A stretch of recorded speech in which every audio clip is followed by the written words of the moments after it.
Olá! Sejam bem-vindos a mais uma aula aqui no Cone do Emily Rasveni.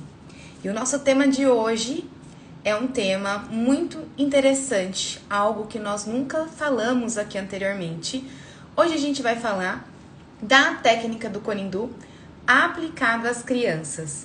E vamos falar sobre o lado oculto de alguns sintomas e patologias que acabam acometendo essas crianças e que podem gerar confusão, sim, uma confusão do terapeuta na hora de tratar essa criança, de entender o que está acontecendo com ela. E aí, muitas vezes, essa confusão faz com que a gente não escolha o cone certo, não escolha a conduta certa, não faça o protocolo de atendimento certo para aquela criança. Hoje, no dia que eu estou fazendo essa live, eu deixei uns stories e muitos dos meus alunos sugeriram patologias que estavam com dificuldade de tratar dentro do seu consultório. E a partir deste estudo, eu vou trazer os assuntos para essa aula, entendendo qual foi as maiores necessidades colocadas na nossa caixinha de perguntas. Então, muito boa noite a todas, a todos, sejam muito bem-vindos, gente linda, gente maravilhosa, gente iluminada. E hoje a gente vai conversar sobre por que as crianças adoecem. Antes de eu começar a falar sobre patologia, eu queria dar uma introdução para essa aula, para que vocês entendessem todo o raciocínio, o qual eu me baseio tanto para trabalhar com o lado oculto das doenças, quanto para usar o lado oculto das doenças para trabalhar com a técnica do Conindu. Já faz uns 10 anos, 11 anos na verdade, que eu trabalho com práticas integrativas. Comecei com acupuntura, depois passei para a técnica de auriculoterapia, magnetoterapia, terapia floral, reiki, Conindu e assim sucessivamente. E a partir disso, eu comecei a perceber que existia algo que eu precisava estudar que me faltava. E era o lado oculto das doenças. Eu comecei a perceber que só ter o conhecimento de fisioterapia e de medicina tradicional chinesa não era o suficiente para eu solucionar os problemas dos meus pacientes dentro de consultório e ser mais assertiva no meu tratamento. Então, eu comecei a minha jornada aí de estudiosa e que me fez chegar até aqui hoje para estar dando essa live. Então, eu digo para vocês que tudo que eu estudei até hoje, principalmente falando de crianças, que é um assunto muito limitado em questão de práticas integrativas, está muito fundamentado nos estudos da Cristina Cairo, nos estudos do Van Capelli, que é os percursores da metafísica da saúde, e nos estudos da Barbara Brennan, que o livro mais conhecido dela é O Mãos de Luz. Todas essas pessoas foram fundamentais para eu fazer essa live hoje. E através dos ensinamentos dela, que eu aprendi e hoje ensino vocês. Ensino da minha forma e da minha maneira de pensar. Afinal de contas, tudo quando a gente aprende, a gente aperfeiçoa, a gente modela e a gente traz a nossa versão e realidade. E começando falando da Barbara Brennan, a Barbara Brennan, no livro Os Mãos de Luz, ela fala o seguinte, que todas as crianças, até os 7 anos e meio, estão em formação dos chakras. E por elas estarem em formação dos chakras, ano a ano ela vai formando um chakra, elas têm a sua rede protetora não firmada e não fortalecida. E o que isso faz, O que isso traz de benefício e malefício para essa criança? O que a gente entende é que essa criança, por estar na formação dos seus chakras, ela não pode receber tratamentos nos chakras, Ela não fala que ela não pode receber em um específico ou em outro específico, ela fala em todos de uma vez. E a gente partindo do princípio da Barbara Brennan, partindo de um princípio que agora eu vou falar sobre doutrina. A doutrina espírita, fundamentada nos estudos de Allan Kardec, diz o seguinte, que gestantes não podem participar de reuniões mediúnicas. Vocês vão entender onde eu vou chegar. Não vamos falar de religião. Vocês vão entender o fundamento das crianças. E a partir disso, como elas não podem participar de reuniões mediúnicas, existe um porquê para elas não poderem participar. A partir do momento que é fecundado o espermatozoide dentro do óvulo, ali se tem um novo ser nascendo, um novo espírito com um novo propósito, missão de vida, com família, com direcionamento, com tudo aquilo que é necessário para ele vir em terra e cumprir o seu propósito. Então, como ele está ali em geração, em desenvolvimento, não é permitido que essa mãe participe das sessões, até mesmo porque ele não pode ter interferência energética, né? Então, a partir desse conhecimento, que também está listado dentro de livros espíritas, e os conhecimentos da Bárbara Brennan, né, que fala que as crianças não têm redes protetoras, por isso que não é interessante trabalhar os chakras dela, precisa deixar esses chakras maturar, se fortalecer, se conectar com a energia realmente com que ela precisa. Então a criança ela não começa maturando do coronário para baixo, ela matura do 1 para baixo, da base para cima. Então ela vai fazendo o da base, depois o umbilical, depois o plexo solar, depois o chakra cardíaco. Quem frequenta os cursos presenciais, eu falo sobre os setênios e a formação dos chakras. Então, quer dizer, a gente entendendo um pouco de tudo isso, e é por isso que eu estou trazendo literaturas para vocês entenderem da onde eu estou tirando essas informações, a gente parte do princípio. Se uma gestante não pode participar de uma reunião mediúnica porque pode ter interferência energética na formação desse indivíduo. Se uma estudiosa de energia fala que os chakras estão em formação dos primeiros setênios. A Cristina Cairo ainda também fala dessa questão da formação dos setênios. Já vi Andresa Molina falando da formação dos setênios, dessa questão dos chakras em formação. A gente entende que uma criança até os 7 anos e meio está em desenvolvimento energético e espiritual. Por isso que essas crianças têm que receber tratamentos especializados e direcionados para elas. E não pode ser tratamentos que não têm o porquê você tem que trabalhar aquela energia. Você tem que ter um porquê. Se você tem um porquê e você tá certo que aquilo vai melhorar e que aquilo vai fazer diferença na vida daquela criança, você trata. Se você acredita que não, eu não sei se vai melhorar, eu não tenho certeza, não faça, porque a criança ela tá em desenvolvimento energético. Não tem porquê a gente mexer tanto na energia dela a ponto de fazer um realinhamento de chakras profundo ou até mesmo superficial completo nessa criança, porque ela está em formação. Então, quer dizer, por mais que ela tá com a rede protetora dos chakras não formada, ela tem a espiritualidade trabalhando para sua proteção e ancoramento. Ela tem a energia do pai e a energia da mãe que ressoa nela para ancoramento. Então quer dizer que as crianças só irão adoecer a partir do princípio que os seus pais adoecem. As crianças até os 7 anos e meio, elas estão em desenvolvimento energético. Elas estão em desenvolvimento dos seus chakras. Então elas não têm necessidade de serem tratadas profundamente no quesito energético. Mas elas podem ser auxiliadas a melhorar a sua energia, a melhorar o seu foco, a sua concentração, a estimular, por exemplo, a sua imunidade. Então, quer dizer, entendam que são pontos isolados que a gente está tratando. A gente não está tratando uma melhora num todo. Isso também não impede você, de terapeuta Kunindu, que trabalha com a nossa mesa radiônica, trabalhar. Peraí, gente. Aqui no YouTube tá sem som. E se tá sem som no YouTube, não vou conseguir transmitir por lá. Só um minutinho, deixa eu tentar arrumar aqui. Configurações. Áudio. Vamos ver se melhora. Bom, vamos ver se melhora. Que eu queria salvar essa live para colocar num dos cursos para os meus alunos, mas tudo bem, se não qualquer coisa eu coloco essa daqui do Instagram.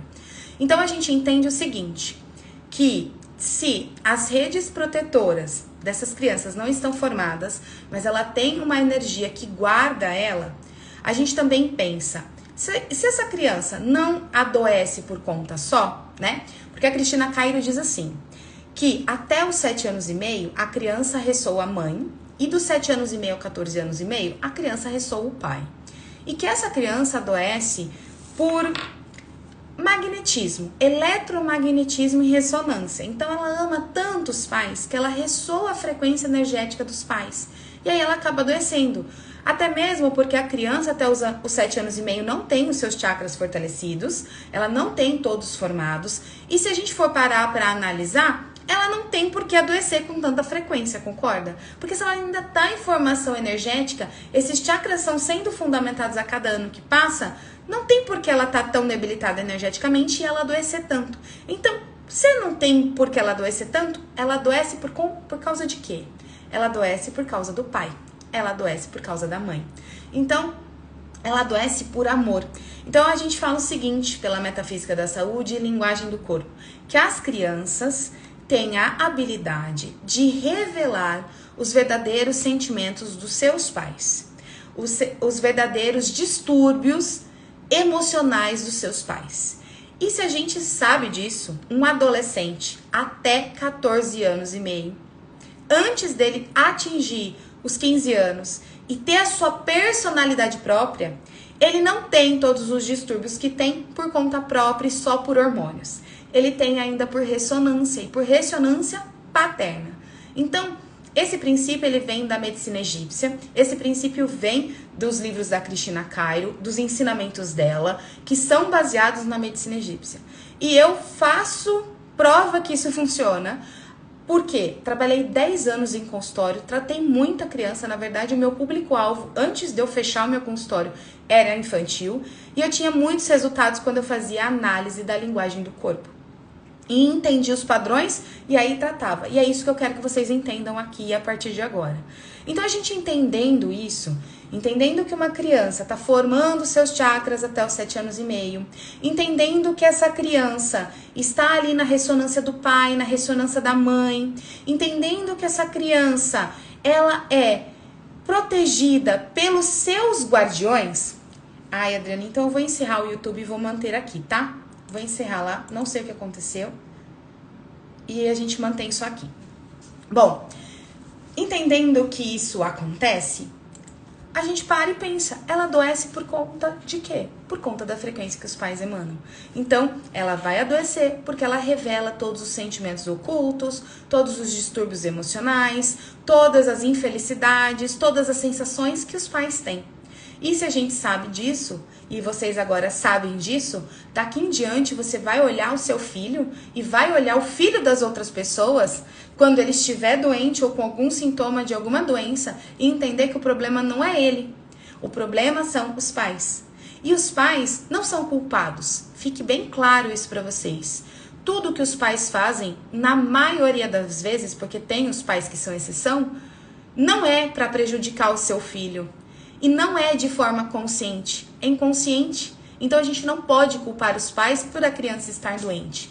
Nós precisamos instruir esse pai para que ele entenda que o que ele pensa, que o que ele sente adoece o filho dele. E adoece por eletromagnetismo, por ressonância, por amor. Então eles estão na mesma frequência, eles até vivem no mesmo ambiente. E se eles vivem no mesmo ambiente, a frequência é ainda mais parecida. Mas se são filhos de pais separados, o conflito, a sensação, a ressonância vai acontecer da mesma forma. Lembra dos conceitos de Bert Hellinger? Você é 50% do seu pai, você é 50% da sua mãe e ponto. E essa criança, ela é 50% da mãe, 50% do pai. É por isso que a ressonância dela é dividida em etapas. Até tal idade, a mãe, até tal idade, o pai. Entenderam isso? A gente entende que essa criança não adoece porque ela quer.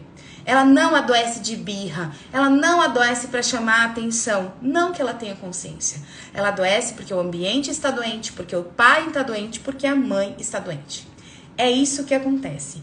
Então, a partir desse princípio, a gente vai falar por que, então, a gente deve tratar as crianças e como a gente trata as crianças.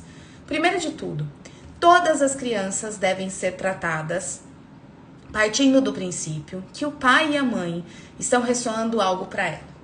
E é isso que faz com que ela adoeça. Então, a criança não tem culpa e os pais não têm culpa. E nós, como terapeutas, não apontamos dedo e não julgamos ninguém. Muito pelo contrário, a gente instrui. Mas essa instrução não é também vir cabordoada e falar pro pai e pra mãe assim, olha, a culpa é sua. Ou, seu filho está doente porque você está doente. Não é assim que a gente tem que abordar. A gente tem que abordar sempre esse pai e essa mãe com a consciência de que talvez ele está passando por uma fase ruim ou por alguma sensação ruim e aquilo pode estar refletindo no filho sem que ele perceba. Então, a gente muda a abordagem, né? A gente tem que olhar... Gente, tem som nos dois? Porque tá funcionando... Pra mim aqui tá tudo normal. No YouTube eu saí porque não tava funcionando e eu não vou ficar mexendo agora, senão eu vou perder o foco. Ah, se tá na casa da Fran, tá ok, então a internet pode ser o problema, tá? Mas aqui tá funcionando o som, então tá bom. Estamos só no Instagram. Ok, Carol, obrigada. Então vamos entender o seguinte. Se a gente entende que a gente precisa fazer uma abordagem assertiva, quando você vai tratar uma criança, chame a mãe. Por exemplo, se a criança está adoecendo na ressonância da mãe, chame o pai. Se não tiver possibilidade, chame o responsável. E entenda o que está acontecendo no ambiente familiar. Como diz uma aluna minha, faça o manejo parental. Entenda o ambiente familiar dessa criança. Então, chame a mãe, chame o pai, chame o responsável e fale, olha, essa criança está passando por essa situação.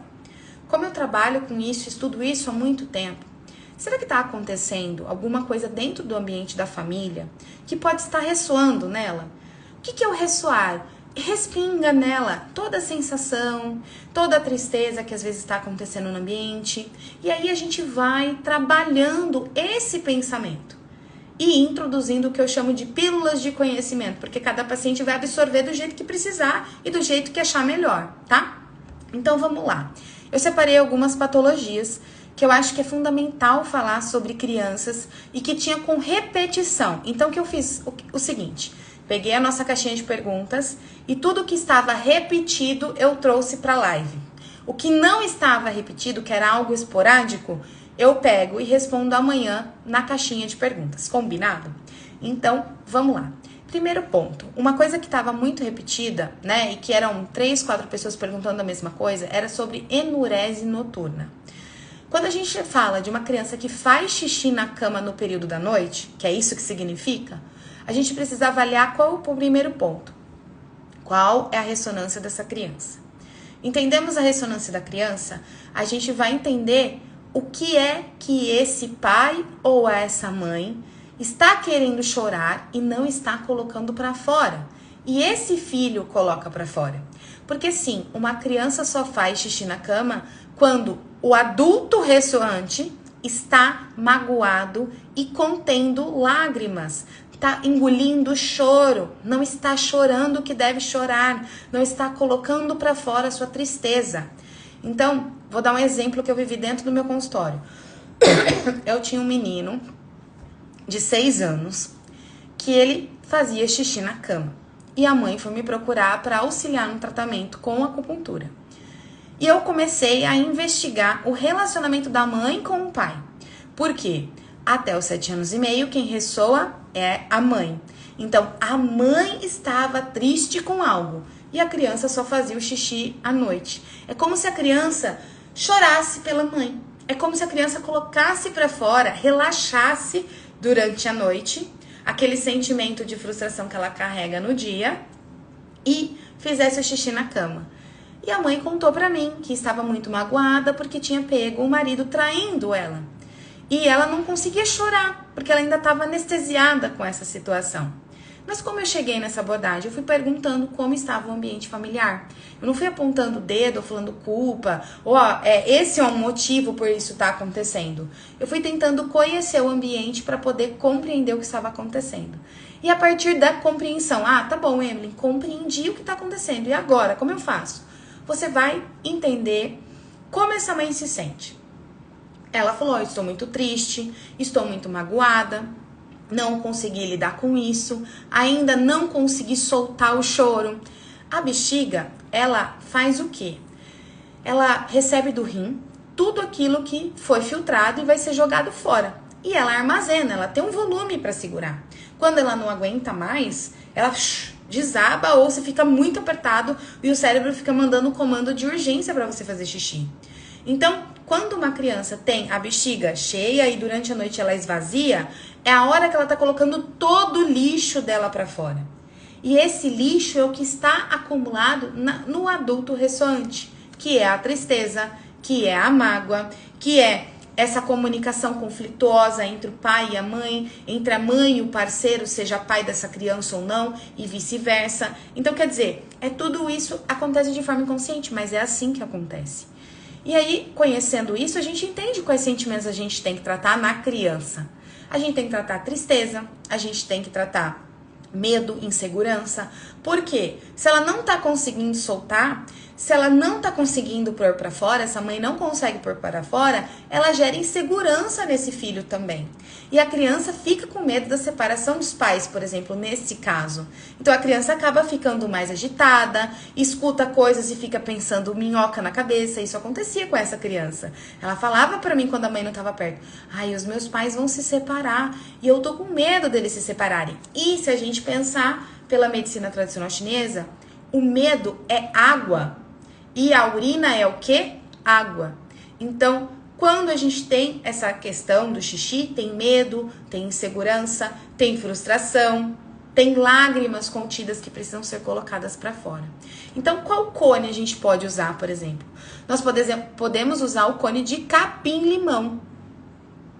Por que capim-limão? Porque o capim-limão é um cone que reconecta com a família. Olha só o que o capim-limão tem a nos dizer, tá? Estimula a reconexão familiar, reconecta e acolhe. E essa criança e essa mãe, por exemplo, no meu caso, precisa de acolhimento, precisa de colo para ela poder chorar, né? No campo vibracional, libera todos os pensamentos negativos, limpa estados obsessores, harmoniza o ambiente conflituoso, auxilia na dificuldade de concentração. Por quê? Porque daqui a pouco essa criança está sofrendo pelos pais e ela não consegue mais ter a vida dela própria, né? E aí também alivia a fadiga mental, o estresse, combatendo a insônia e a ansiedade. Então quer dizer que isso é acontecendo, isso tá acontecendo ali, tá? Naquele ambiente familiar. A Camila perguntou: então quando a criança passa do primeiro setênio e continua com o quadro de erunese, a mágoa ainda está nos pais? Com certeza. E pode estar ambos magoados um com o outro, né? Ambos conflitando um com o outro. Geralmente, quando passa de um setênio para o outro, é porque o conflito é dentro da família ou o conflito é entre os pais. Ah, mas os pais são separados. Gente, pais separados, a maioria deles são doentes da cabeça, vamos falar assim. Porque um fica falando mal do outro o tempo todo para os filhos. Pelo menos os que eu atendi, a maioria era assim. Então, quer dizer, é ambiente conflituoso. E aí a gente pega um gancho. Bronquite.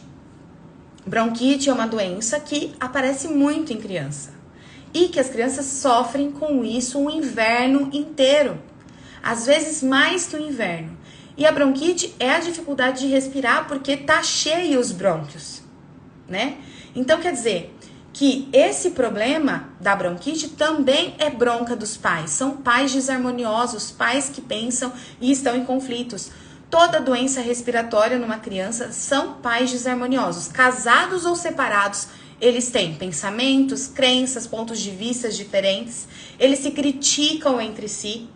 O relacionamento não é bom. Eles não se escutam e eles não estão em comunhão para aquela criança. Porque se tivessem, eles se harmonizavam para o filho, para a filha. Entendem?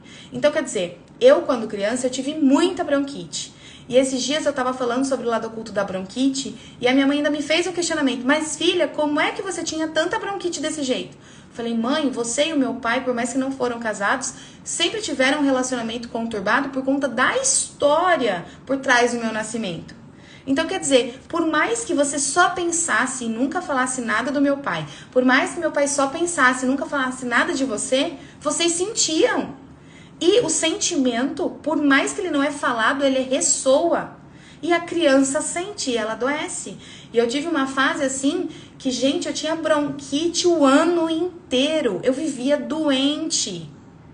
E hoje eu tenho compreensão do que acontecia, porque a minha família era disfuncional naquela época, né? Dentro da minha casa era disfuncional, na casa do meu pai era disfuncional, né? Meus avós cuidando de mim era disfuncional, a escola era disfuncional. Então, quer dizer, tudo não era harmônico, tudo era conflituoso. E se a gente parar para pensar, né, isso eu ensino no curso lá do Oculto das Doenças, o que o ar representa na nossa vida? Lidar com a diversidade do dia a dia. Quando você inspira o ar, você está trazendo para você o ar daquele ambiente que você vive.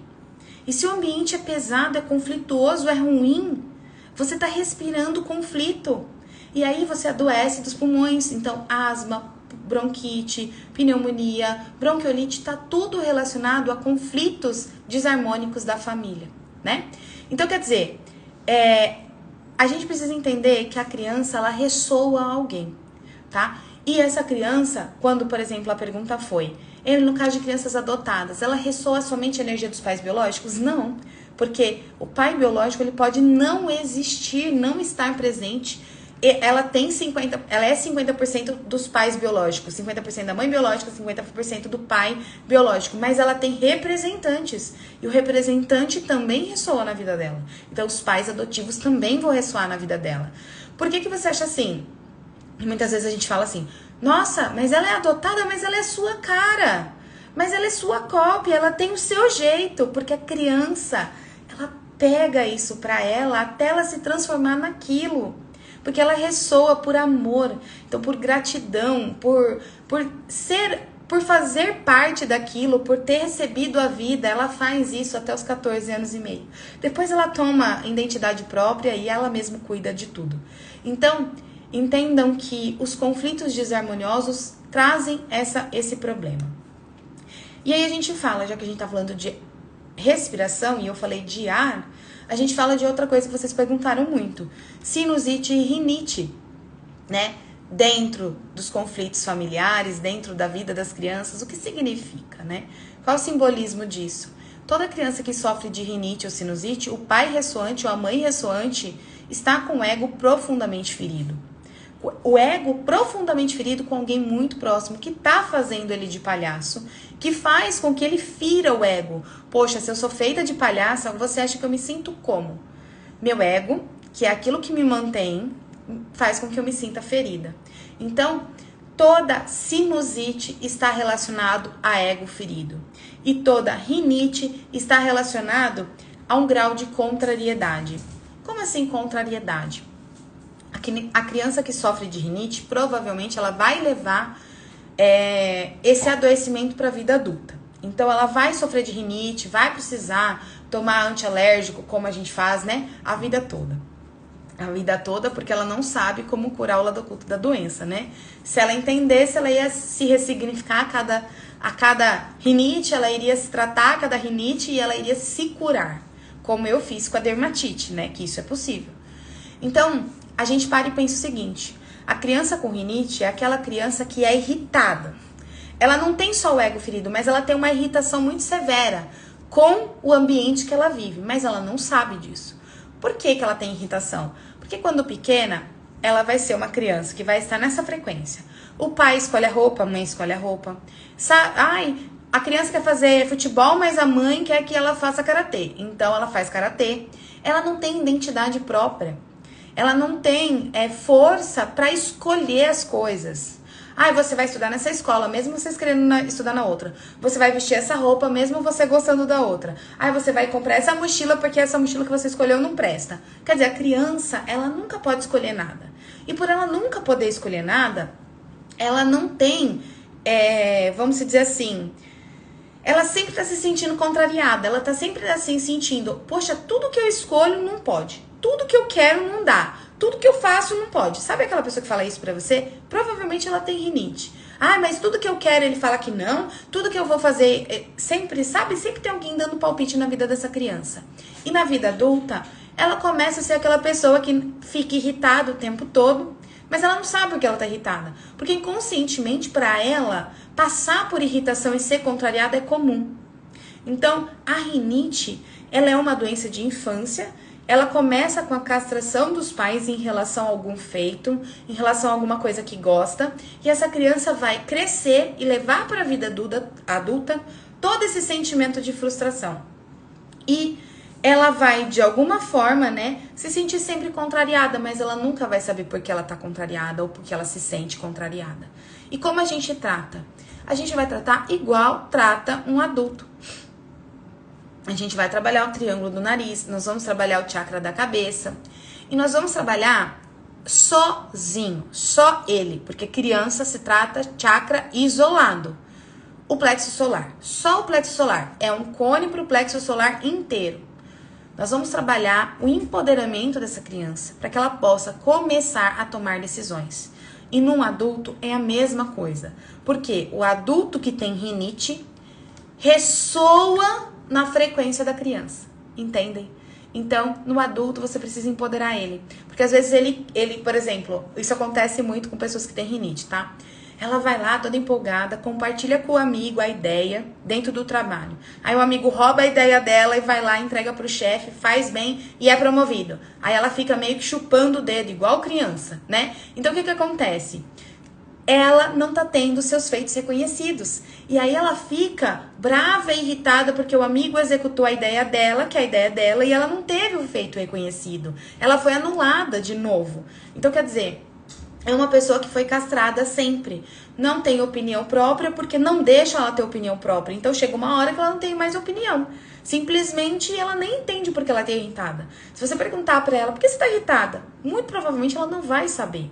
Por quê? Porque ela tá acostumada a esse padrão. Então, ela precisa mudar o padrão. Ela precisa parar e entender, por exemplo, como adulto, né? O que tá me irritando? O que eu tô me sentindo contrariada nesse momento? O que falaram pra mim que eu não gostei?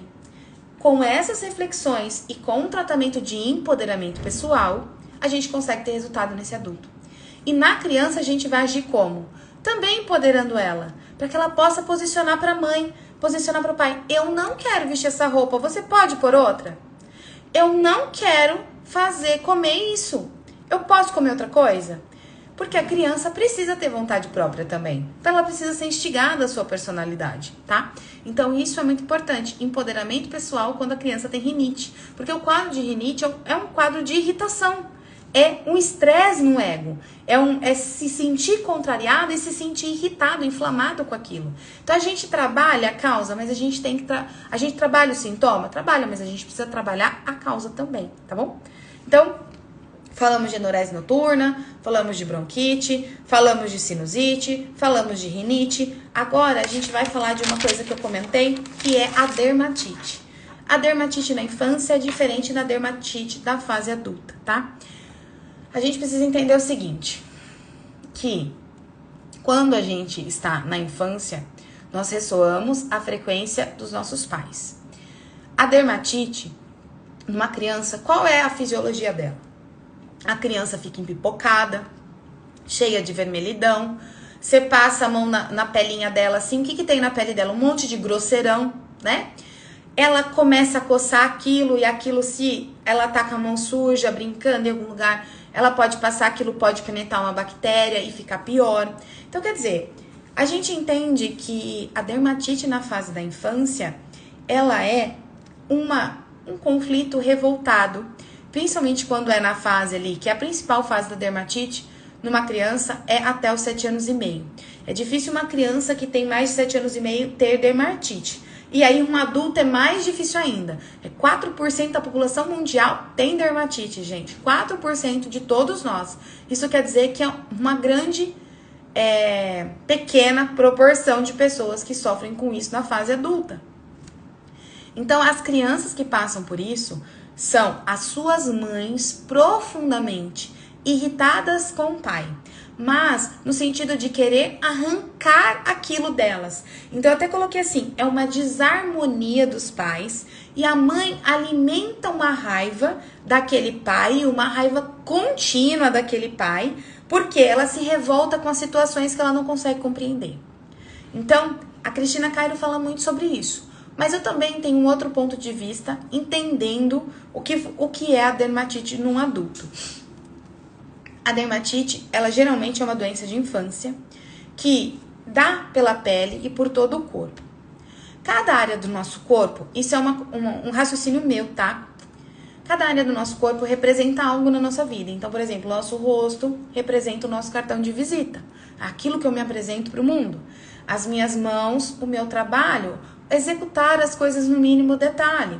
Os meus braços, o meu trabalho. O meu cotovelo, por exemplo, representa a capacidade que eu tenho de abraçar o mundo e abraçar a diversidade. Se eu não tiver essa capacidade, os cotovelos começam a adoecer. Então, se a gente parar para pensar, quando uma criança ou qualquer adulto vai desenvolver dermatite, começa primeiro na região do pescoço, aí vai para a região dos cotovelos e atrás das pernas. Geralmente são essas 3 áreas que começam. Depois, vai para as áreas mais internas, como axila, como interno de coxa, que até foi uma pergunta de uma das alunas lá na caixinha de perguntas. Então, a gente entende que quando essa criança tem essa dermatite aqui, o que o pescoço, o que essa articulação representa? A cervical representa? A cervical representa excesso de controle. Uma pessoa que é muito sargento, uma pessoa que quer mandar em tudo. E quando a gente tem irritação nessa área, é porque a gente não está conseguindo controlar tudo. Então a gente se sente sufocado por não conseguir controlar tudo. A mesma coisa quando acontece aqui, nessa região. Isso significa, muitas vezes, que essa criança, mas não é a criança, é o adulto ressoante, não está conseguindo abraçar com amorosidade a diversidade. Muito pelo contrário, ele está irritado de ter que fazer aquilo. Se fosse possível, ele arrancava aquela situação da vida dele e ele não fazia aquilo. Então, quer dizer, eu também parto para esse olhar. Eu não acho que a dermatite na criança é só a mãe irritada com o pai ou o pai irritado com a mãe. Eu acho que vai um pouco além, né? Eu acho que vai um pouco além. Então, quer dizer, se essa criança ressoa uma mãe, né, no caso aqui da Pri, ressoa uma mãe, né, e tá com a irritação no pescoço, tá na ressonância da mãe, será que essa mãe não é muito controladora? Será que essa mãe não é muito sargento? Por exemplo, quando as coisas saem do controle, vamos imaginar que ela tem mãe assim, tá? Que é rotina. Acorda, dá o café pros filhos, toma o café, toma banho, se arruma, leva pra escola. Vai pra escola, vai trabalhar, aí busca a criança na escola, aí dá almoço pras crianças e vai numa rotina louca. Quando alguma coisa sai fora da rotina, a mãe quer morrer. Ela faz assim. Isso é falta de controle. Isso é uma pessoa sargento que não consegue lidar com a diversidade. E que se irrita com essa diversidade. E aí o que acontece? A criança pipoca do pescoço para baixo. Porque além de um conflito dentro de casa, às vezes com o marido, né? Se for a mãe ou com algum homem próximo, pode ser no trabalho, ela ainda tem a irritação da região, daquilo que a região representa. Então eu penso muito dessa forma. Eu não sou só engessada aquilo que a Cristina Cairo pensa. Eu vou traçando aquilo que eu vejo em relação ao que eu já vivenciei dentro do meu consultório e também de experiências próprias, porque eu sofri com dermatite na fase adulta. Então eu sei o que ela representa e sei como me curar dela. Afinal de contas, eu não tenho mais nada. E quem me viu na fase da dermatite não acredita que era eu. Então, assim, foi uma fase bem difícil e eu falo, por experiência própria, eu sei como é possível se curar. É claro, a partir das práticas integrativas, mas como é possível a gente, compreendendo a metafísica da saúde e a linguagem do corpo, também se curar. Porque tudo que a gente adoece é criado a partir do que a gente pensa. Se a gente pensa de forma deformada, a gente vai adoecer. E a dermatite no adulto é turbulência de pensamento. É uma pessoa que tem os pensamentos conflituosos, não gosta de ser mandado também, vive irritado pelas pessoas quererem ter autoridade em relação a ela, tá? E a psoríase, que igual perguntaram aqui, é a mesma coisa. Só acontece de maneira diferente. A psoríase é um pouco mais profunda, são distúrbios mais enraizados na família, mas que acontece da mesma forma. É um conflito por contato. Por quê? Quando você está irritado, você quer alguém perto de você? Quando alguém faz mal para você, quer controlar a sua vida, né? Tá te impondo coisas, você quer essa pessoa perto ou você quer essa pessoa longe? Eu geralmente quero essas pessoas longe. E agora que eu sei que aquilo pode me atingir, eu falo, por favor, não vem me estressar. Não me irrite. Eu falo bem assim, guarda pra você, depois a gente conversa. Gente, eu sou assim. Às vezes eu falo isso. Guarda pra você, depois a gente conversa. Agora eu não posso prestar atenção nisso, que eu tenho outras coisas pra fazer. Porque se você não impõe limite, você absorve e você adoece. Então, a gente tem que dar uma olhada muito nessa questão, nessa turbulência mental também que esse pai e que essa mãe tá passando e que ressoa para essa criança, tá? Então, conflitos de separação, aquilo que você quer afastar, aquilo que você quer tirar de você, geralmente causam psoríase ou dermatite. E aí, qual é a forma de tratar, né? Geralmente, a gente vai tratar sempre com tudo que acalma. Por quê? Porque existe uma irritação muito maior do que qualquer outra coisa. Então eu lembro que o cone que mais me ajudou a reduzir toda a coceira e toda a raiva foi o cone de manjericão. Então, o cone de manjericão, a gente vai ter o cone de capim-limão, nós vamos ter o cone de laranja-lima, que querendo ou não, ele resgata a criança interior, então ele traz felicidade, ele aumenta a imunidade, deixa a criança sem tantas alergias, porque também trabalha o sistema imunológico, porque tudo é questão de frequência. Toda doença é uma frequência. Se a gente tira essa pessoa dessa frequência, então no caso, se tá na raiva e a gente acalma, a gente ceda a ela sai da frequência da raiva, então a tendência é desaparecer. A mesma coisa com a alegria interior. Se ela tá na raiva e você resgata a alegria interior, você traz ela para uma frequência diferente do que ela tá e ela acaba melhorando. Então, a gente sempre vai trabalhar pensando nos cones calmantes. E aí, se é uma criança acima dos 7 anos e meio, a gente trabalha os chakras e pode trabalhar todos. Se é menos que isso, trabalhe 1 por sessão, 2 por sessão no máximo. Então, comece coronário e frontal. Na outra sessão você vai laríngeo e plexo solar. Na outra sessão você vai umbilical e básico. E vai fazendo 1 por sessão. Vai fazendo 1 por vez ou 2 por vez. Vai acalmando essa criança. Trata o chakra do fígado. Se o pai e a mãe concordar, vê com quem está na ressonância e pede auxílio e trate aquela pessoa também, se for possível, para que essa criança saia desse estado de estresse. Eu sempre falo que a dermatite, ela é geralmente aquilo ou que a gente quer abraçar ou aquilo que a gente pegou demais pra gente. E a gente precisa lidar com a raiva, porque a dermatite, o principal fundamento dela é raiva. Ela cria um ciclo de coceira tão intenso e florido que é impossível, se você não tiver controle emocional, lidar com isso. Então eu lembro que quando eu tinha crises de coceira, gente, eu tinha que dormir com a janela aberta, porque na minha casa não tinha ar-condicionado na época.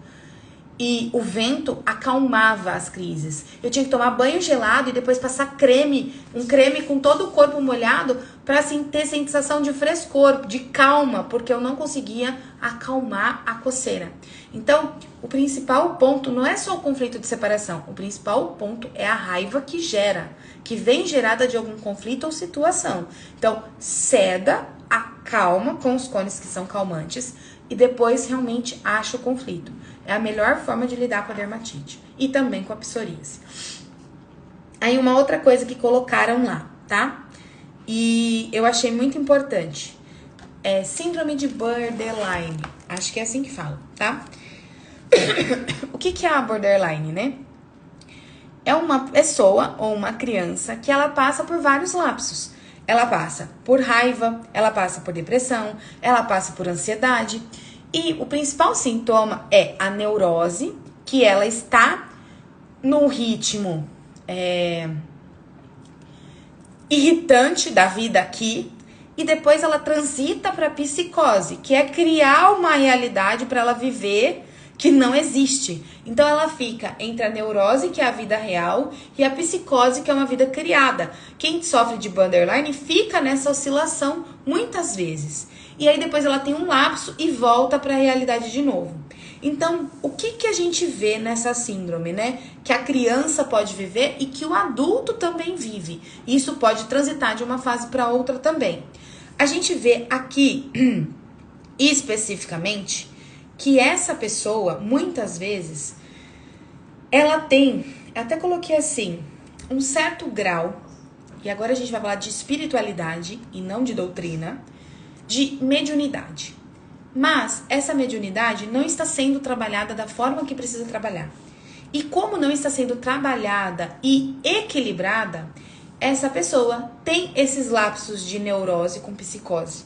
Então, quando se trata de uma criança, o que eu aconselho, nunca tive esse caso no consultório, mas eu venho estudando por alguns motivos sobre isso, sobre autismo, sobre TDAH, que vem aparecendo muito questionamento aqui. Nesse caso, o mais indicado é pedir um aconselhamento de um psicólogo, não é entupir essa criança de remédio. É um aconselhamento de um psicólogo sistêmico, por exemplo, um psicólogo que é terapeuta holístico, que está dentro do que isso acontece, para entender como compensar e equilibrar essa criança. Porque a gente sabe que crianças são espíritos, né? Que estão no corpo de criança, mas já tem a sua evolução e estão vindo para a solução de algum karma, ressignificar o aprendizado aqui na Terra. Então, quer dizer, Não é porque é uma criança que é um espírito de criança. É uma criança num espírito de adulto, de evolução. Mas que está aqui para um padrão evolutivo. E ela depende desse pai, dessa mãe, para conseguir concluir a sua missão de vida. Para conseguir chegar no caminho da sua missão da alma também. Então, por conta disso, a gente vai trabalhar essa criança, sempre trazendo para ela e tentando trazer equilíbrio. Não é entupindo ela de remédio que vai funcionar, não é dando um monte de atividade para essa criança fazer na escola que vai funcionar. Então, quer dizer, ela precisa saber utilizar, e esses pais precisam de orientação para saber como equilibrar essa mediunidade em alto nível. E uma coisa que eu anotei aqui no meu livro e que eu achei assim super interessante, né? Meu livro não, meu caderno, para poder estudar isso para vocês.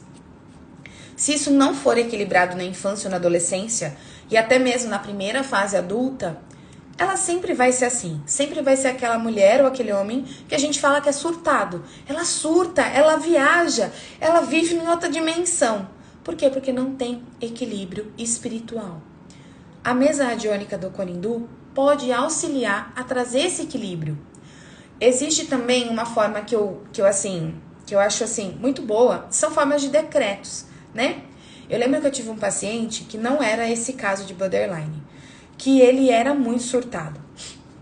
Muito surtado, ele não tinha equilíbrio, né? E ele era uma criança, ele batia, era um transtorno de TDAH, sei lá, ainda não tinha nada claro. Mas hoje talvez seria essa síndrome lá atrás que não era muito falada, junto com um transtorno de TDAH, né, acoplado ali. E eu lembro que a mãe falou assim pra mim, Emily, eu tô trazendo ele aqui pra gente acalmar, porque acalmar ajuda a equilibrar. Eu fiz com que ele escolhesse algo que ele gostasse de fazer, porque quando ele faz algo que ele gosta, ele se acalma, ele se sente mais equilibrado, ele não agride, ele não oscila de humor. E eu fiz um decreto. Ela falou bem assim pra mim. Falei, e um propósito. Eu falei, qual foi esse propósito? Que Deus e o anjo da guarda dele mantesse ele em equilíbrio, fizesse o melhor para ele até quando ele atingisse a maioridade, quando ele pudesse tomar conta do próprio corpo e das próprias escolhas e da própria mente e do próprio espírito. E eu acho que isso vem funcionando. E isso realmente funciona, porque muitas vezes a gente meio que cria uma barreira protetora. Então eu falo assim, que tanto a criança que sofre de borderline quanto o adulto, até mesmo entrando no TDAH e no TA, né, que é o déficit de atenção, déficit de atenção também, né? A gente entende o seguinte, transtorno de atenção. A gente entende o seguinte, que não são doenças, são transtornos que estão relacionados mais à psique da pessoa, que está mais relacionado a um grau de mediunidade descompensado do que qualquer outra coisa. Então, uma criança também com TDAH é uma criança que a gente fala que ela é agitada, que ela não presta atenção, que ela altera o humor, que ela bate em todo mundo, que ela não tem organização, que ela falta atenção, você fala com ela, não presta atenção, né? Mas isso tudo é falta de tranquilidade espiritual. E parando para pensar, quando a gente não tá tranquilo espiritualmente, é por quê? Porque muitas vezes a gente não encontrou nosso propósito e missão de vida, né? E quando a gente não encontra o nosso propósito e missão de vida, a gente fica descompensado. A gente fica com sensação de vazio, a gente fica desatento, a gente fica buscando em todos os cantos. E a criança, ela é assim, porque toda criança vem com propósito e missão de vida. Todos nós já fomos crianças, já fomos travessos, já passamos por situações que nos trouxeram aonde nós estamos. Então, quando a gente recebe um diagnóstico desse num filho, eu não acho que a melhor coisa é trazer um monte de medicação para ela.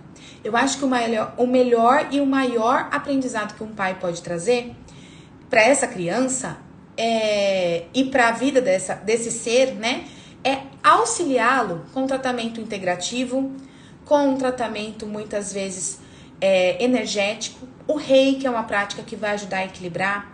O Conindu é uma prática que vai trabalhar os chakras, então vai acalmar, né? E além de tudo, deixa essa criança, se é uma criança, ou até mesmo se é um adulto, escolher fazer algo que gosta, que realmente gosta, que realmente tem propósito na vida dele.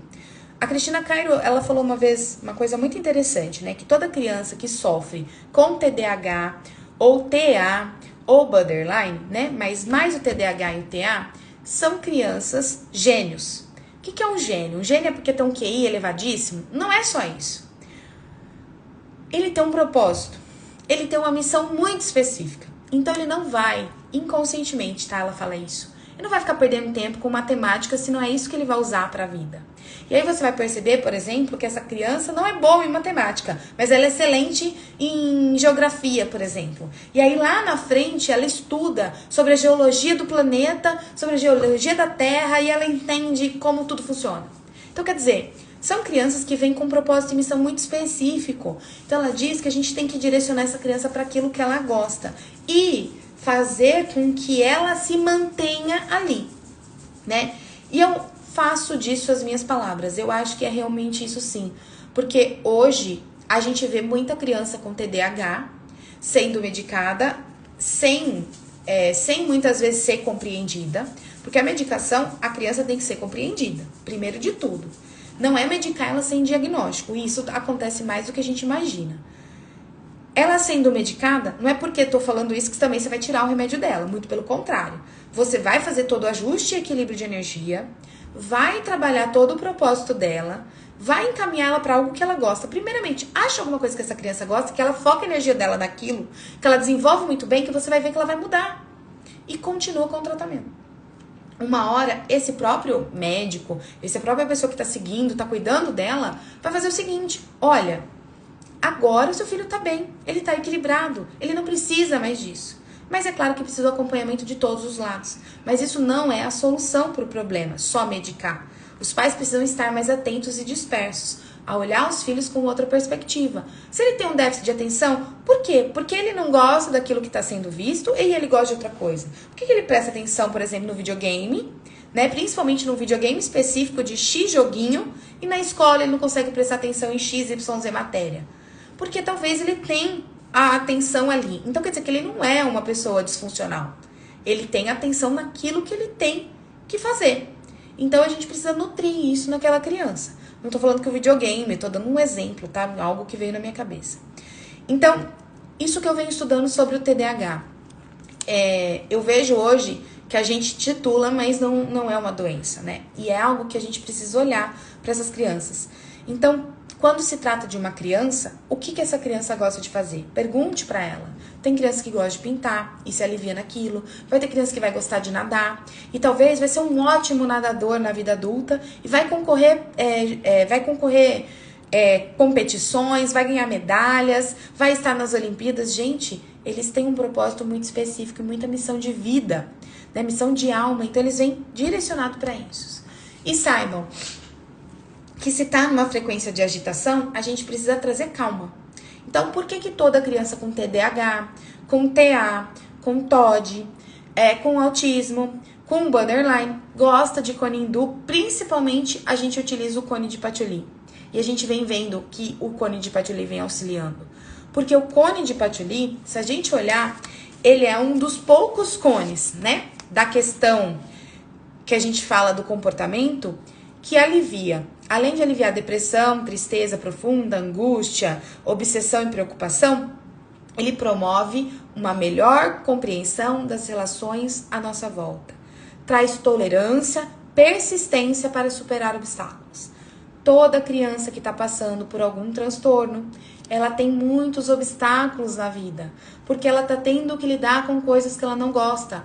Inconscientemente ela não sabe que ela não gosta, mas ela está tendo que lidar com situações que são disfuncionais para ela. E aí, quando a gente acalma essa criança, a gente traz tolerância para ela entender que aquilo é uma fase, para que ela se acalme, para que ela possa voltar em si, para que ela possa se sentir melhor, né? E uma outra coisa, auxilia também na dificuldade de não desistir e ser persistente. Então ela vai persistir naquilo que ela realmente quer para a vida dela, para aquilo que ela escolheu, para o dom que ela tem, sem que ela perceba, mas isso vai acontecer. Aonde aplica? Gente, geralmente criança, a gente vai trabalhar os ouvidos, porque esse chakra perceptivo é o que conecta ela com o mundo.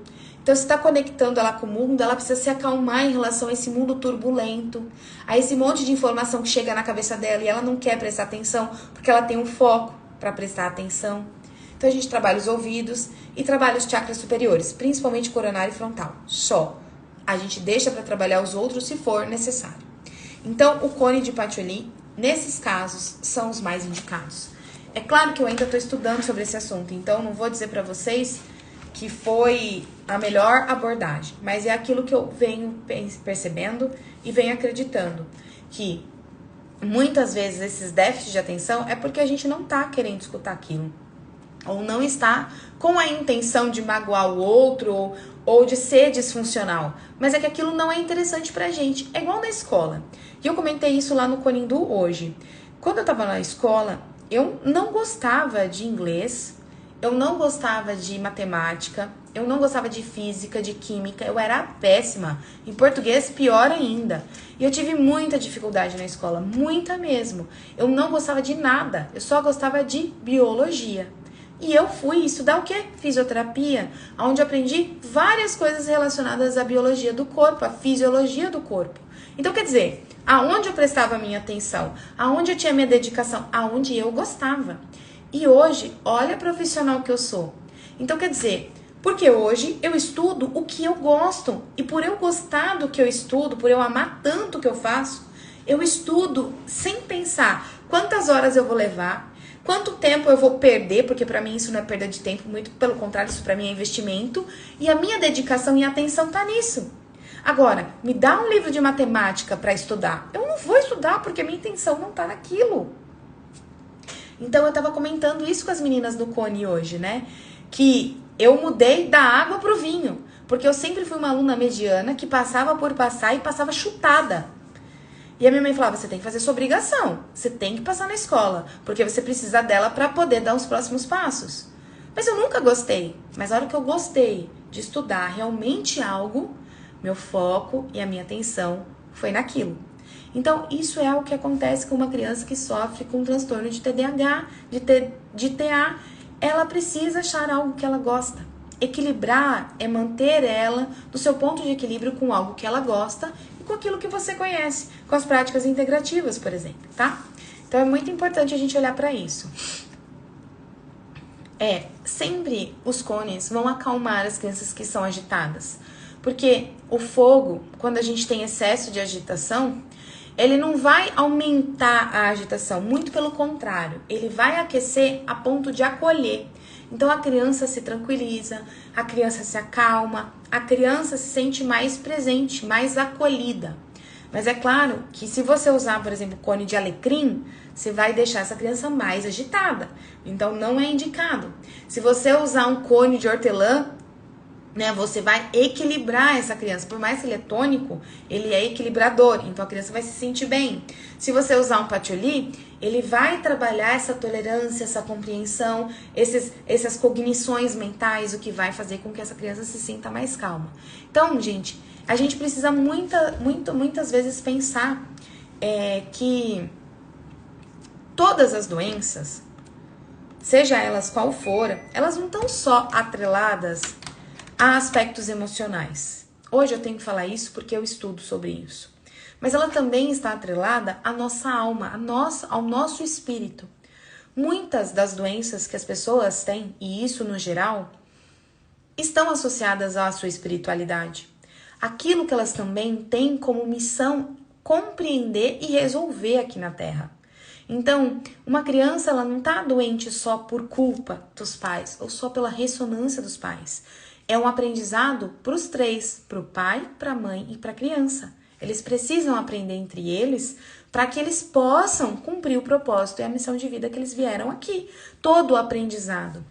Entendam uma coisa, que é difícil alguém aprender sem sofrimento. Aquela frase que os nossos pais falam, ou você aprende na dor ou você aprende no amor. Aonde a gente aprende? A maioria das vezes, a gente aprende na dor. Por quê? Porque o ser humano ainda tem essa questão de só correr atrás, né, da doença, só correr atrás da cura, só correr atrás do tempo perdido quando a água bate na bunda. Quando ele realmente adoece, ele não pensa no preventivo. É igual quando eu estava gravando uma das aulas do curso lá do Oculto das Doenças. Eu falei a seguinte frase para os alunos. As pessoas sempre começam adoecendo e o corpo, ele é inteligente. Então, ele é um mecanismo perfeito, como o Newton fala, né? Newton falou que a gente é uma máquina perfeita em funcionamento, mas muito curiosa porque ele não sabia como funcionava direito. E é verdade, a gente é uma máquina muito importante. E ele dizia, e a gente acontece da seguinte forma, nosso corpo é tão inteligente que ao invés de ele adoecer a gente de um supetão, ele vai dando sinais. Então, por exemplo, você que sofre de zumbido no ouvido, começa um apito leve, passa. Daqui a pouco, mais um apito, fica um pouquinho mais. E assim vai progredindo. Mas você só vai procurar ajuda quando você não aguenta mais o apito. Porque quando ele deu a primeira vez, você não se atentou que ele estava ali. Você só passa a se incomodar com ele quando ele se torna parte de você. E isso acontece não só com a gente, com os nossos pacientes também. Então, a doença, ela é uma frequência e ela também precisa ser experienciada por aquele ser humano para que ele aprenda. Então, eu sempre digo, qual é o seu ponto de vista em relação à doença? Ela é bênção ou maldição? Para mim, hoje, depois de tudo que eu aprendi, eu digo que a doença para mim é bênção. Porque quando eu tive a dermatite, eu aprendi a olhar para mim. Eu aprendi a entender a minha raiva, a entender a minha frustração, a entender todos os meus pensamentos conturbados, o quanto eu me sobrecarregava, o quanto eu queria que as pessoas me olhassem com uma questão de nossa, a Emeline dá conta de tudo que ela tá fazendo. E aí eu percebi que eu não precisava da aprovação das pessoas. Então, quer dizer, a doença é um momento de autoavaliação. Ela é um momento onde você se entra dentro de você, olha o seu mais profundo poço e sai de lá, se assim você desejar. Então ela não é maldição, como as pessoas estão acostumadas a dizer. Nossa, por que isso comigo? Por que aconteceu isso comigo? Gente, aconteceu porque você plantou. Agora, ou você continua regando do mesmo jeito que você está fazendo, ou você corta o mal pela raiz. E só se corta o mal pela raiz quando se tem conhecimento. Alguma dúvida? Vou responder as perguntas que estão aparecendo aqui embaixo, tá bom? Vamos lá. Olha, a Angélica perguntou assim, uma criança com TDAH, quantas vezes fazer aplicação? E eu vou falar uma coisa pra vocês que os meus alunos sabem. Eu odeio receita de bolo. Cada ser humano é único, cada criança é única, cada adulto é único. Por nós sermos únicos, nós temos individualidades. O que funciona para mim, não funciona para o outro. Então é igual o exemplo que a minha mãe me deu hoje, né? A minha mãe disse que o médico falou assim para minha avó numa sessão. Minha avó foi no otorrino e ela falou assim para ele que ela iria usar o aparelho auditivo da minha tia, que a minha tia ia dar um aparelho auditivo para ela, que ela não gostou e que ela não vai usar. Ele falou assim, a senhora, por que a senhora usa óculos, né? E aí ela falou, porque eu não consigo enxergar. E aí ela perguntou, não, por que a senhora óculos? Porque se eu não tiver o óculos, eu não consigo ver as pessoas e aí eu não vou conseguir andar. Então tá bom, o seu óculos é igual ao da sua filha? Não, o óculos da sua filha vai funcionar para você e a senhora vai enxergar? Não, então o aparelho auditivo da sua tia, da sua prima, não é a mesma frequência que a senhora precisa escutar, então a senhora não vai escutar com ele. Então quer dizer, o meu grau não é igual ao grau da minha mãe, que não é igual o seu grau. E por nós sermos diferentes, isso não é regra para todo mundo. Os mesmos pontos podem ser aplicados, mas a frequência depende muito do paciente. Então, a gente precisa entender o seguinte, qual é a melhor forma da gente saber quantas sessões o paciente vai precisar? Acompanhando esse paciente, tendo uma ficha de evolução. Olha, o paciente chegou assim, pega a radiestesia. Se você é radiestesista, usa ao seu favor, pendula. Quantas sessões está precisando? A radiestesia vai dar 3, vai dar 4. Tá bom, deu 3 e 4, mas não vamos ficar só focada nela. Vamos atender a primeira vez, colher todos os dados, fazer uma ficha de avaliação, bem bonitinha, bem legal. Acompanha, vem para a segunda sessão, como você está? Nossa, eu tô bem melhor. Nossa, eu tô me sentindo mais calma, eu tô mais tranquilo. Na terceira sessão, ele já fala, não tô mais sentindo sintomas. Quer dizer, 3 sessões foi o suficiente, mas a radiestesia mostrou 4. Então, o acompanhamento do terapeuta e o anotar do terapeuta, eu tô falando isso porque conduta é muito importante dentro de consultório ou dentro dos seus atendimentos online. É um que mais importa, porque é um acompanhamento da evolução do seu paciente. O seu paciente só vai saber que melhorou se você mostrar para ele dados de que ele está melhor também. Então, não tem receita de bolo para uma criança que tem TDAH, até mesmo porque essa síndrome, ela é diferente de uma criança para outra. Umas são mais agitadas, outras são mais calmas, outras são mais atentas, outras são mais desatentas. Então, em relação a isso, a gente precisa acompanhar essa criança. E é isso que você vai falar para o pai dessa criança. Você vai dizer para ela ó, o seguinte: não tenho como falar para você exatamente quantas sessões ela precisa. Eu sei que pelo menos 3 é necessário para eu acompanhá-la mais profundamente e entender se ela vai se adaptar e melhorar com essa técnica ou se ela vai precisar de outra intervenção além dessa técnica. Então, vamos fazer o seguinte, vamos fazer as 3 primeiras sessões e a partir daqui eu vou te dizer o que a gente vai continuar fazendo. É assim que a gente tem que se posicionar dentro de consultório. Porque falar, olha, precisa de 3 sessões para resolver seu problema, nem sempre. Entenda uma coisa, que a forma como eu lidou com a mesma coisa que você lidar é diferente. Então, vamos imaginar uma situação, tá, Angélica? Para ficar fácil para vocês. Vamos imaginar o seguinte. Você é traída e eu sou traída. Nós duas fomos traídas pelos nossos maridos, ok? A forma como eu lido com a traição é de um jeito. E a forma como você lidar com a traição é de outro. Eu posso me vitimizar mais que você. Eu posso reclamar mais que você. Eu posso me amargurar mais que você. E por isso eu adoeço de uma forma diferente. E você não adoece, porque você leva isso numa boa. Não, tudo bem. Aconteceu? Olha, não quero mais. Te perdoo, eu continuo daqui, você continua daí. Então a forma como a gente lidar é também o que faz a gente adoecer mais profundo ou não. E essas formas é o que define o quanto a gente vai precisar de uma para tratar uma pessoa e o quanto a gente vai precisar para tratar a outra pessoa, ok? Então não tem como quantificar isso para você. Vamos lá? Janete, estou no curso lá do Oculto das Doenças e estou amando cada aula. Muito bom! O curso lá do Oculto das Doenças realmente, assim, eu tô ficando surpresa com o resultado. E cada vez que eu edito um módulo, né, e vou olhando as aulas, eu vou querendo pôr mais coisa. Então eu falei, meu Deus, esse curso vai ficar extenso. Mas ele vai ser estilo um livro, né? Você vai lá, consulta aquela aula, trata aquela pessoa, ajuda ela e vai mantendo aquele livro sendo alimentado. Esse é o propósito dele. Que bom que você tá gostando. Qual cone para dermatite? Sempre os cones que são calmantes, como capim-limão, manjericão, laranja-lima. A gente também tem, deixa eu ver, o patchouli, porque ele também é calmante. A gente tem o sálvia, que também é calmante. O lavanda, que é calmante. Hortelã, que é equilibrador.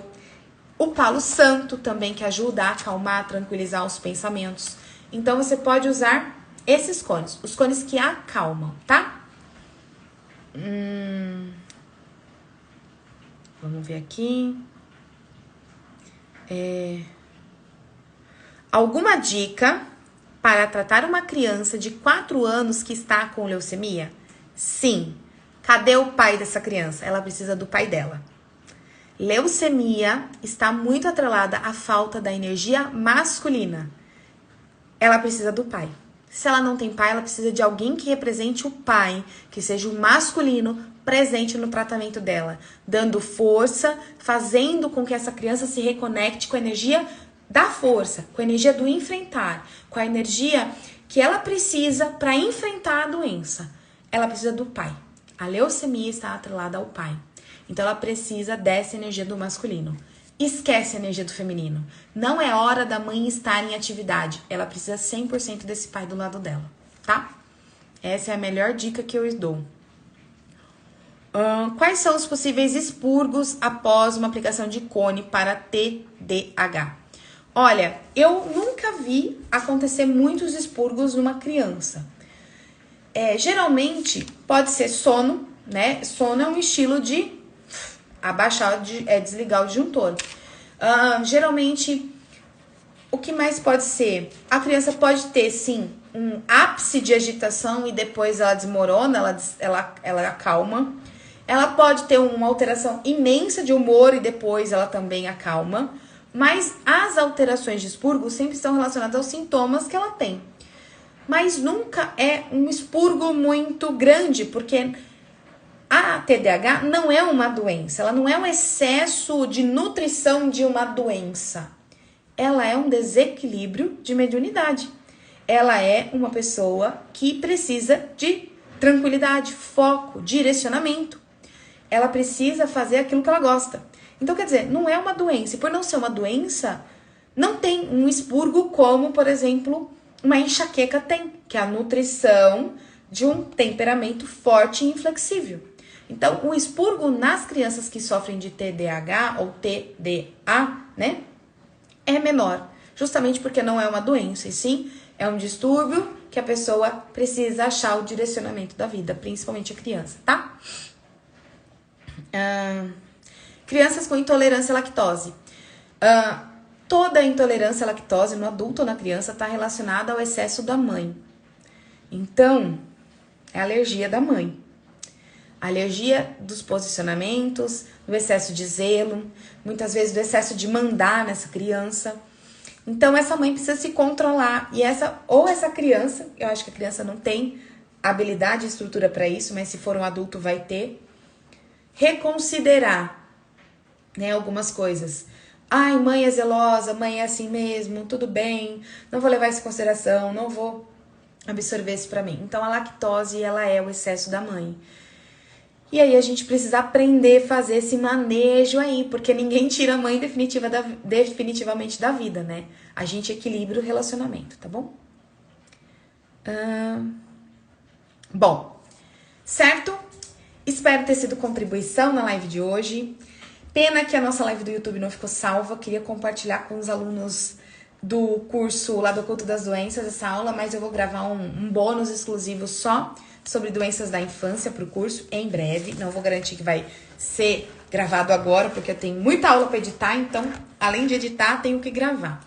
Mas vai ser algo aí que eu vou colocar como bônus, doenças da infância. Como lidar com essas doenças e como a gente vai compreender o adoecimento das crianças. Então, vai ser um módulo que vai ter lá de bônus no curso lá do Oculto das Doenças, para essa turma que já entrou e também para as futuras turmas. Certo, gente? Espero ter ajudado, espero ter compreendido. O que eu não respondi hoje, amanhã eu vou colocar nas caixinhas de perguntas, liberando lá nos stories. Então, acompanhe os nossos stories de amanhã. Certo? Boa noite a todos vocês, fiquem com Deus, uma ótima semana e a gente se vê na próxima terça-feira. E eu vou sugerir 2 temas e vocês votem aí no tema que vocês querem, tá bom? Um beijo, fiquem com Deus, uma semana muito iluminada a todos.